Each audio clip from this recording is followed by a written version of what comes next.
going to learn about a new concept in math, and that concept is called finding the mean of a set of data. When you're finding the mean of a set of data, you're trying to find the center number that will represent the entire set of data. So it's almost like an average. So, for example, in class, when we take tests, everyone will have their own grade. Some people will have the same grade and some people will have lower or higher grades, but usually they're all different. So sometimes I need to know what's the average score of the class, and to do that you can find the mean in the set of data. So how would you do this? The first way that you can do this is to take all of the scores that you have. So if we have 10 students in the class and they all have different scores, you'll add up every score. So you'll add up all the scores to get a total number. After you get your total number, we're going to divide that number by the number of scores we had, which we had 10 because we have 10 students, so there's 10 test scores. So this is the normal way that we would find the mean in a set of data. It's very important to know how to find the mean of a set of data because this is very useful when trying to find the average or the center number of a set of data. Now, one thing is that you want to remember is that the mean is not the only measure of center. Today we're going to be focusing on learning how to find the mean and what the mean is, but the mean is not the only measure of center that can find the center or the average. So we just want to keep that in the back of our head that this will not always be the method of choice. Now, today we're going to be learning how to calculate the mean and what the mean is, but we just want to keep that in the back of our mind that there are other measures of center, and we will learn about those at another time. So, the mean in a set of data is very helpful in finding the measure of center, like we said before. The most common way to solve for this is by adding all of the numbers and then dividing the total of all of the numbers by the number of data that you had.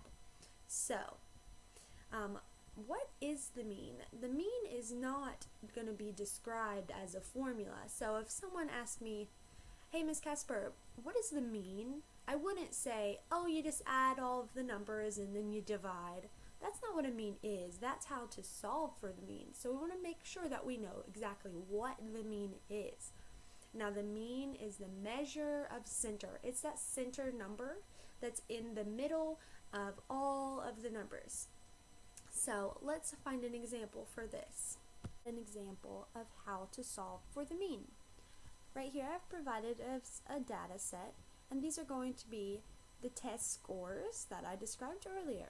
I have 10 students in our class, and I've written down all of the test scores for each 10 students. So this is our data set that we'll be finding the mean for. So let's move down to step 1. Step 1 is to add all of the scores. So we're going to add all 10 scores up to get one total number of the entire set. Alright, so let's look down here.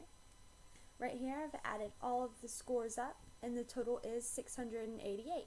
So let's look at step 2. Step 2, we're going to divide the number of scores, of the total number of scores, by the number of scores. So let's look down here. 688 divided by 10, since we had 10 students and 10 scores, is 68.8. So our mean for our data set up here is 68.8. We've learned how to solve the mean in the most common way by adding and then dividing.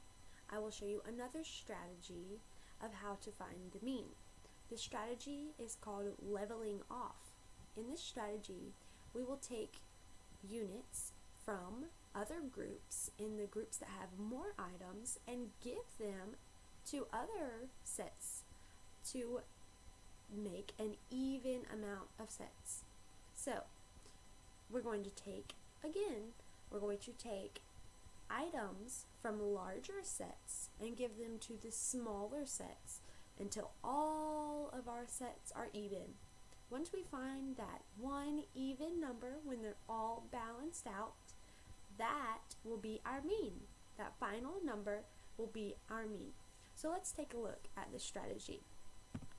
For our leveling off strategy, I have provided some paper clips that are different colors in groups to show you how we would use our leveling off strategy. So, like I said earlier, in the leveling off strategy, you're going to take items from the largest groups and you're going to give them to your smaller groups. So, let's go over this. I have 9 red paper clips, 2 silver paper clips, 2 blue paper clips, and 3 green paper clips. So, in the leveling off strategy, we're going to take some of our paper clips from the red group, since there is 9 in this group, and that is the most out of all of the groups. We're going to take some and we're going to let our other groups borrow them until all of our groups have the same number of paper clips. So I started off by giving 1 red paper clip to our smallest groups, which are our 2 silver and our 2 blue. So now these 3 groups, our green, blue, and silver, all have the same number of paper clips, so they have 3. So now let's keep giving our red paper clips to our other groups until we have 4 groups that are all even. 1 more to the silver group, 1 more to the blue group, and 1 more to the green group.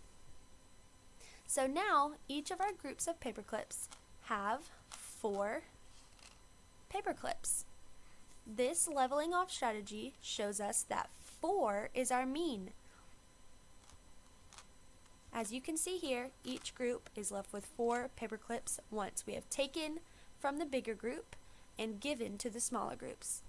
This is how you use the leveling off strategy to find the mean of a set of data. Mathematics, Common Core State Standard. 6th graders should be able to give quantitative measures of center using the mean or the median. So that is why I'm so happy that today we learned how to find the mean, and we also know the formula to find the mean. We know a strategy, how to use the leveling off strategy to find the mean, and also we know how to define the mean. So now that we know all of these things, we can move on to the next subject.